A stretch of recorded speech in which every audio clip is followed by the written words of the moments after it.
Welcome to my sitting, fellow fans of the written word. Here we are once again, reading The Great Hunt.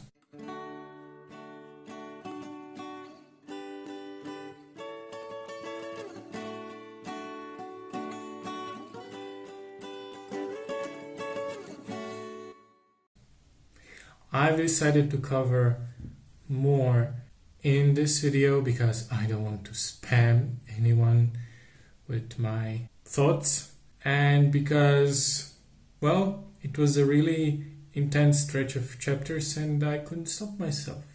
And I usually post and make these videos after I read them. So, one question: are we some kind of sliders now? Honestly, I did not expect some of the concepts that were introduced, but I should have known better. But I'll talk about this a bit later.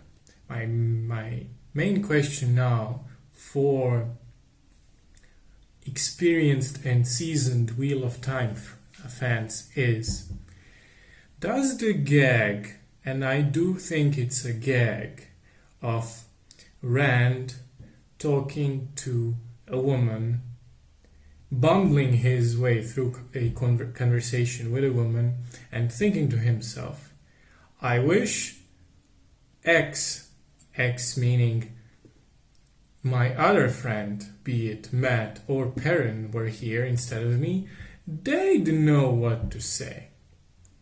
And then the same thing, rinse and repeat, when any other of his friends are in a similar situation, all of them would have the same kind of thought.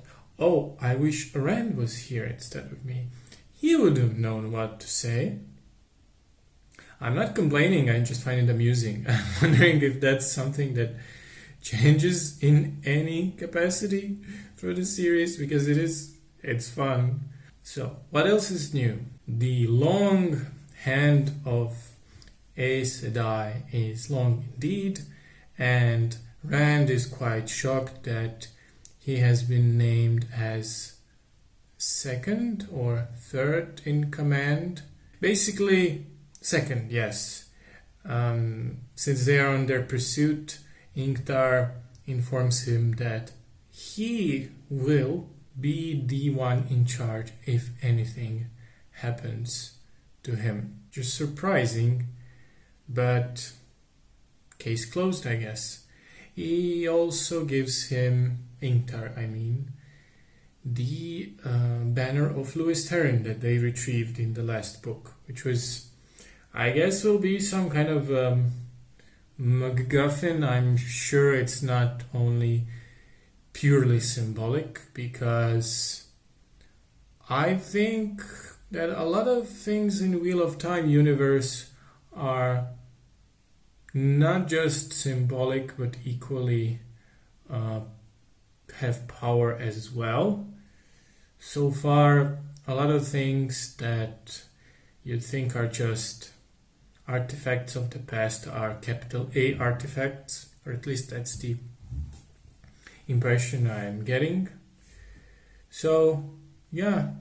Also, Paid Fane. Something that I expected, but this is also something that I welcome. He seems to be the new villain, at least of this book. And the way he progressed from being this puppet on a string from the Dark One to someone who's feared by the Trollocs and other dark friends, to nailing, I think that was him, right? Myrtle on the door. That's fun. Not fun. Fun is the wrong word. Interesting. Also, some more development for Perrin. He still wants to be a blacksmith in his mind. He still hasn't made peace exactly with who he was and who he is, but he willingly reaches out to wolves in order to just assist the situation, because, well, the situation calls for it. Some of the questions, though, I have for this bit: How exactly did Podon Fane kill the murderer? Because I'm pretty sure he did kill it, but I guess that will be revealed much later. Then we have a section with Egwene and Nynaeve and their relatively, comparatively uneventful travel to Tar Valon and some lessons that they are given. I'm seeing some shades of Nynaeve's temperament that gets so much on fans' nerves here, particularly with her interaction with the Emerlin. But honestly, I still find it incredibly funny. Maybe that's just because Egwene is such a blank-ish character so far. That was probably intentional. You can't have two strong-headed characters, then they cannot bounce off each other. Their reactions become too similar. This way you have Egwene, who is this, I wouldn't say meek, but she is less explosive. But Nynaeve sure has a temper. That's interesting. So some things that happened in her development. She finally admits that she has channeled, but she's not too happy about it. And she does agree reluctantly to train. And she will not be a novice, she will be kind of lifted in the ranks, which is not that traditional, common, but they will make an exception for her. Also, where did Moraine, Liandrin, and Verin go? We find out when Verin went. We do not find when Moraine went. Also, Egwene has dreams, prophetic dreams that make her worry about Rand and others. Whatever. Egwene, I wish you had to do something for yourself. Do something instead of just being in a corner. But maybe I'm being unfair.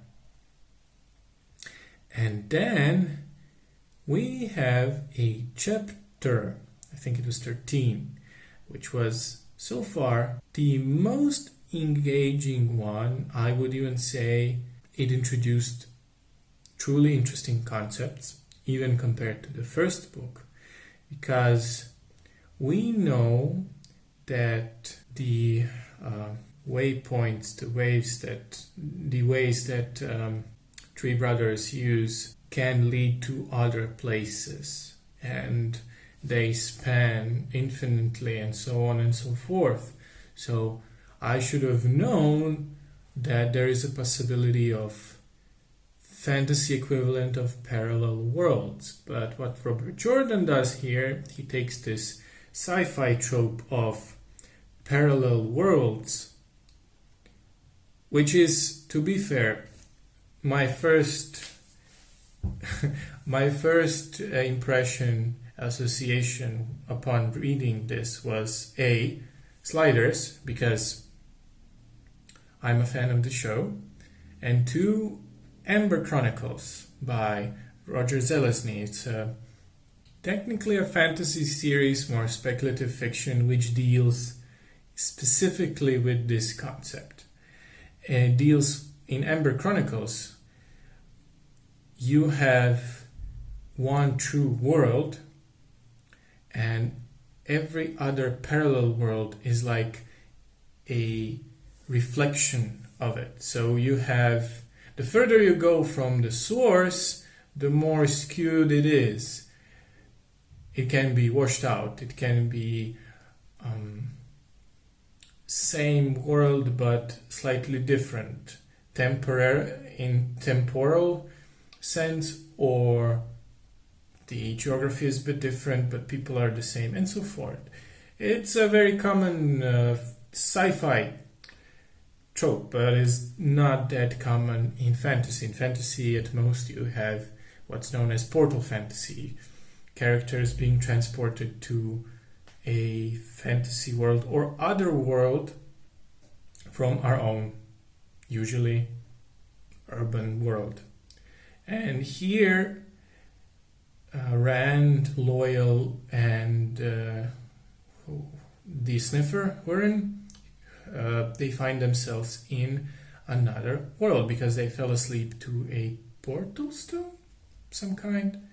So they wake up, and the way this is described, this unknown land, the washed out colors, the strangeness of the city, their slight disorientation was really well done. I really commend Jordan for this. And Rand struggles again with his being perceived as a lord, but then he's afraid that he starts to believe it himself, and so on and so forth.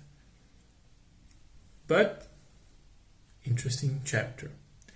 Then we jump back to the group that was left behind, Perrin and others. They discover that Rand has gone, escaped, whatever. They do not know what happened. But I forgot to mention one thing. So I know I am a broken record right now, but what's Matt's deal exactly? Before they were separated, Rand reveals that one of the reasons he has behaved so differently, erratically, whatever, is because he can channel the power. And he is afraid that he is being manipulated by the Aes Sedai and that he's a puppet on a string, but he came because he wanted to help Matt and wanted to escape from them. And Matt just goes hysterical. He is just being more than a backwoods, ignorant fool here, and just being outright bad, to put it in very simplistic terms. Just being this unpleasant, not even unpleasant, just, again, not everyone thinks rationally 24/7, but I don't understand Matt's character at all at this point. He's like a straight line. There is no think before you say or act. There is no weigh things, facts, opinions, anything. He just reaction and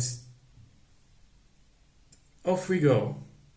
I really, at this point, and I'm get the sense that he does get better in the books later. But if I knew Rand at this point in real life, I would not want to be associated with him in any kind.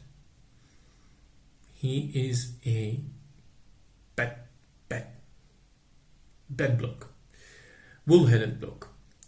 So the chapter where the others discover la-di-da, that's interesting, but again, not as interesting as the section with the unknown land, with this dimension. Because initially I thought, before some things clicked and Loyal said, and they meet this other character, I kind of thought, maybe this is a pocket dimension, or did they travel back in time or forward in time?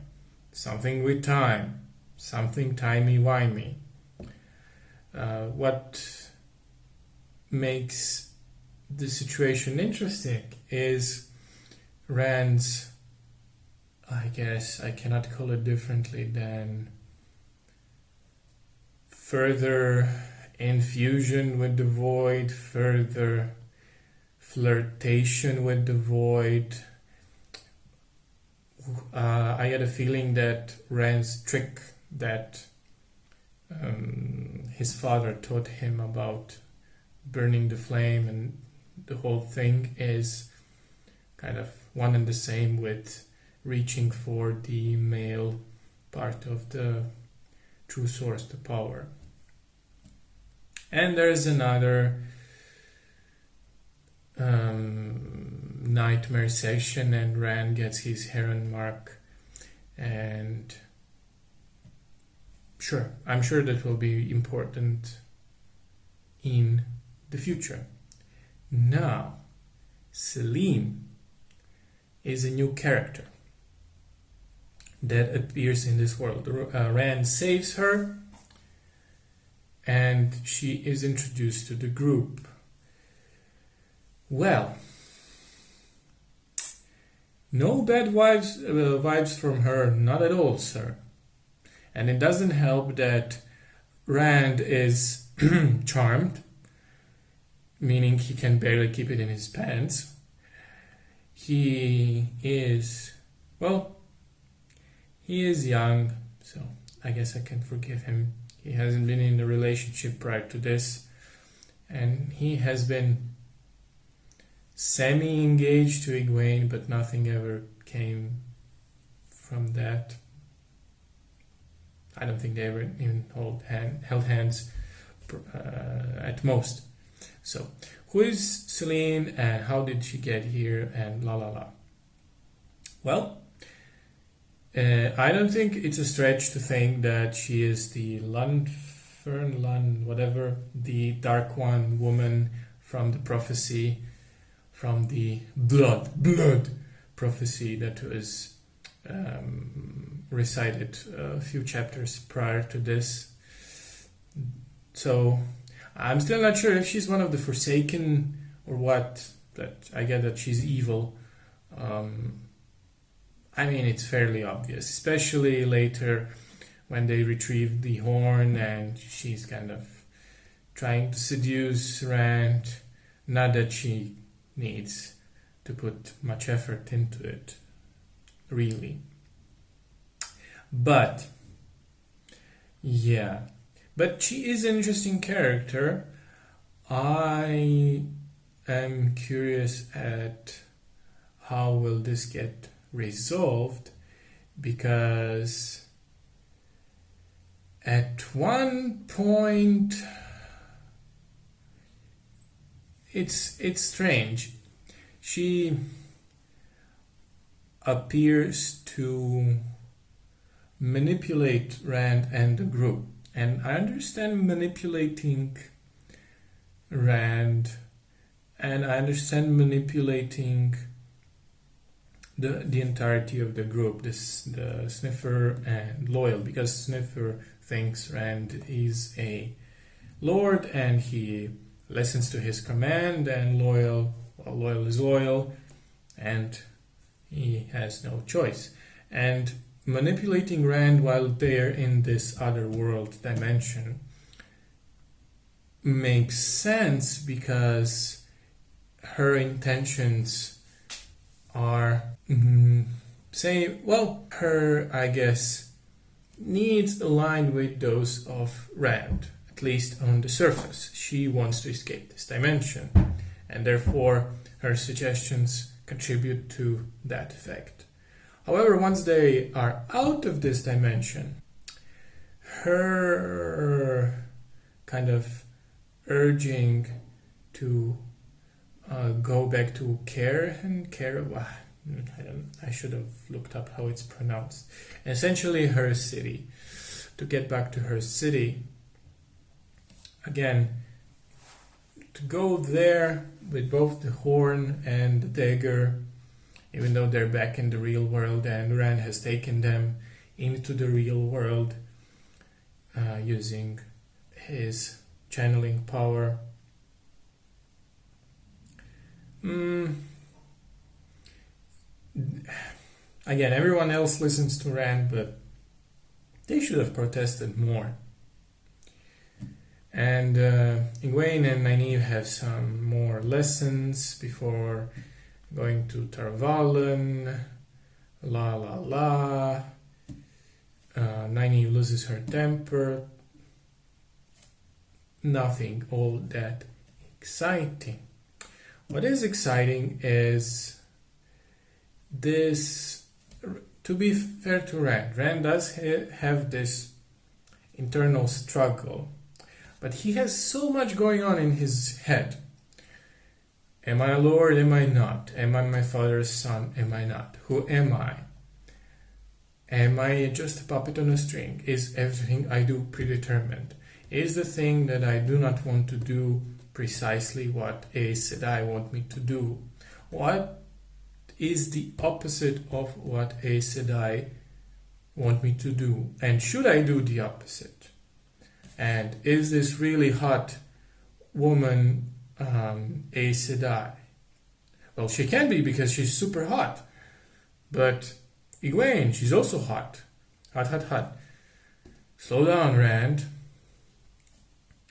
He also catches Selene rummaging through his stuff in the middle of the night, and Rand, come on, use your other head.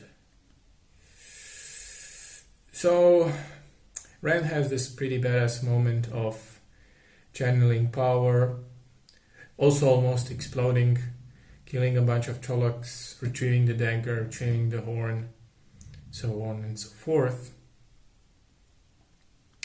But the one truly mysterious thing that happens is when they're out of this world and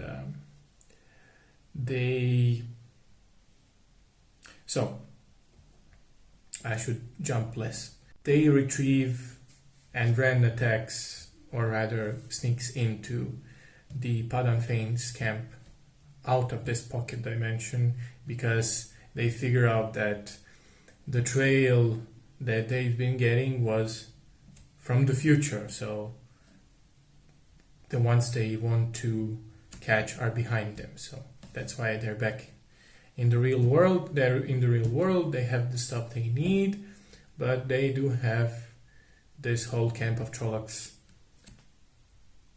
behind them. And Selene convinces Rand and others that they should at least temporarily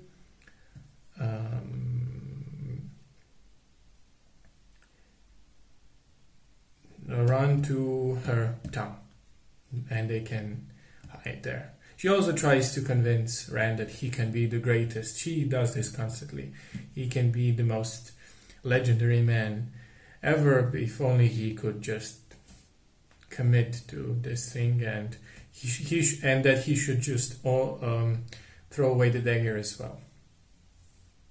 One interesting thing that happens is a mystery with the glowing sphere. What's that? Just what? And character-wise, this internal conflict that's happening within Rand. At one point, I am a bit disappointed that Rand's only anchor is the dagger and wanting to help Matt and to return this dagger to him. If that's the only thing that's keeping him from running away with this hot, we get it, Rand, lady, then but he also has this opinion that, well, once I get return the horn and the dagger, I'm truly free from their influence, free from Aes Sedai influence, and I can go on and live my life freely. So a lot of stuff happening in his head, but I just thought, him and Ingvar, the commander he left behind, I thought that he kind of respected him at least a bit more. Is he just so incredibly confused? I guess he is. I will surely find out soon. But I expected more to conclude, I expected more from the chapter named Wolf Brother. At least I wanted some more of internal thoughts from Perrin, because Perrin's cool. He's not an idiot like Matt. And I hope the dagger thing gets resolved within this book, because another book, even the entirety of this book, spent with Matt as he is right now, is going to be suboptimal, let's put it that way. So thank you for watching and see you next time.